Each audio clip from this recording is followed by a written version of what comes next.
नमस्कार उन सभी तमाम दोस्तों को, मेरे नन्हे नन्हे दोस्तों को जो आज इस कहानी को सुनने में दिलचस्पी ले रहे हैं और लाइव आकर इस कहानी को सुन रहे हैं। आज का प्रेरक प्रश्न, सकारात्मक सोच। कितना अच्छा हो जाए जो हम लोग अपनी सोच में सकारात्मकता ले आए, सकारात्मक हो जाएं, बिल्कुल आज की इस कहानी के रूप। चलिए देख लेते हैं आज की कहानी, सुन लेते हैं आज की कहानी। कितना कुछ है आज की इस कहानी में सीखने के लिए, क्या है शिक्षा। चालू करते हैं। एक राजा के पास कई हाथी थे। आप लोग जानते ही हैं राजा महाराजाओं के बारे में।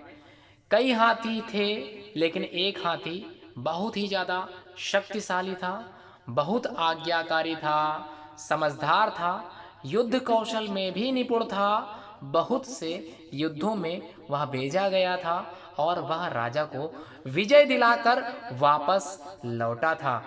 ऐसा हाथी भला क्यों ना चहेता हो किसी राजा का, जिसने हर एक युद्ध में उस राजा को जीत दिलाई हो। बिल्कुल उसी प्रकार था ये हाथी। इसलिए वह महाराज को सबसे प्रिय था, सबसे प्रिय हाथी था। समय गुजरता गया, दिन निकलते चले गए और एक समय ऐसा भी आया जब वह हाथी वृद्ध दिखने लगा, बूढ़ा दिखने लगा।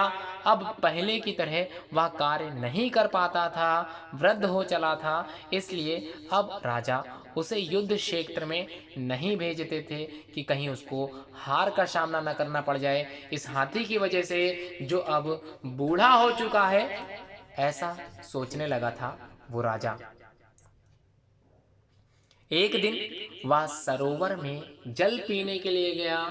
वह हाथी प्यासा था और सरोवर में जल पीने के लिए गया, लेकिन उसी कीचड़ में, उसी जल के कीचड़ में उसका पैर धंस गया और फिर धंसता ही चला गया, धंसता ही चला गया।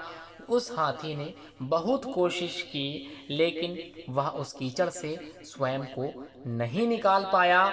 उसकी चिंघाड़ने की आवाज़ से लोगों को यह पता चल गया कि वह हाथी जो युद्ध में राजा को जिताया करता था, आज वही हाथी संकट में है। हाथी के फंसने का समाचार उस राजा तक भी पहुंचाया गया और राजा समेत सभी लोग हाथी के आसपास इकट्ठा हो गए और विभिन्न प्रकार के शारीरिक प्रयत्न करने लगे और उसे निकालने के लिए प्रयास करने लगे।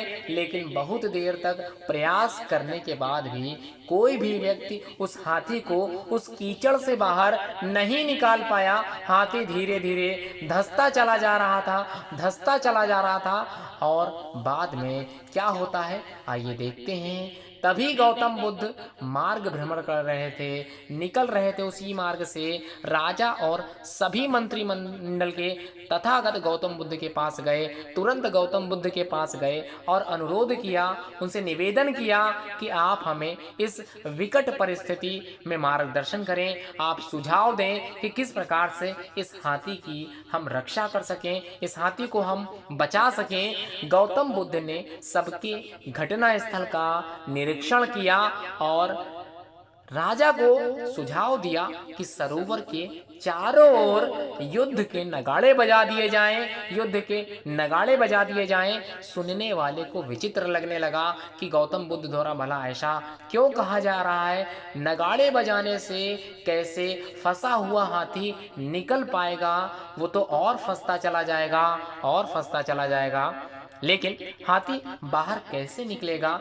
जैसे ही युद्ध के नगाड़े बजने प्रारंभ हुए, जैसे ही राजा ने अपने नौकरों से कहा कि युद्ध के नगाड़े बजा दिए जाएं, गौतम बुद्ध की आज्ञा का पालन किया जाए, बिल्कुल उसी तरह से किया जाए जिस प्रकार से गौतम बुद्ध ने कहा है कि नगाड़े बजा दिए जाएं। नगाड़े बजने प्रारंभ हो गए और वैसे ही उस मृत प्राय, जो मर चुका था हाथी, लगभग मरने वाला था, उस मृत पाए हाथी के हाव भाव में परिवर्तन आने लगा।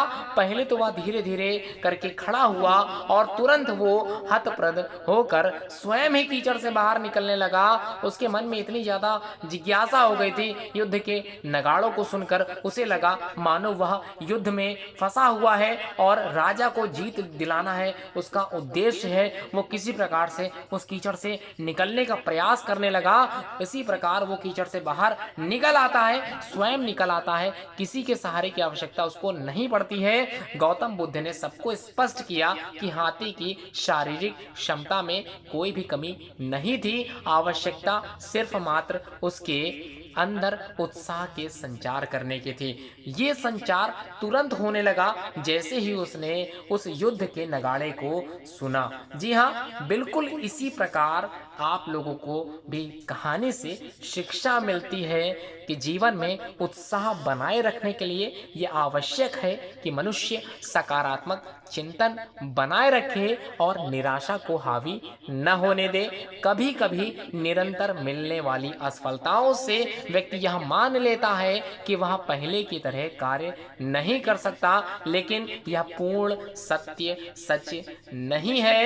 ऐसा बिल्कुल मत सोचें, नकारात्मकता अपने में बिल्कुल मत समाहित होने दें। सकारात्मक सोच को हमेशा अपनाएं और हमेशा पॉजिटिव सोचें। ऐसा मैं निवेदन करता हूं आप सभी श्रोतागणों से जो मेरी इस वीडियो को सुन रहे हैं, समझ रहे हैं और पसंद कर रहे हैं। मैं निवेदन करता हूं कि आप लोग वीडियो को लाइक जरूर करें, शेयर जरूर करें। इस तरह की कहानी आप लोगों को मिलती रहेगी, क्योंकि मैं अपने नन्हे मुन्ने सहपाठियों को, नन्हे मुन्ने दोस्तों को मैं ध्यान रखता हूं कि उनको ऐसी कहानी बहुत पसंद आती है।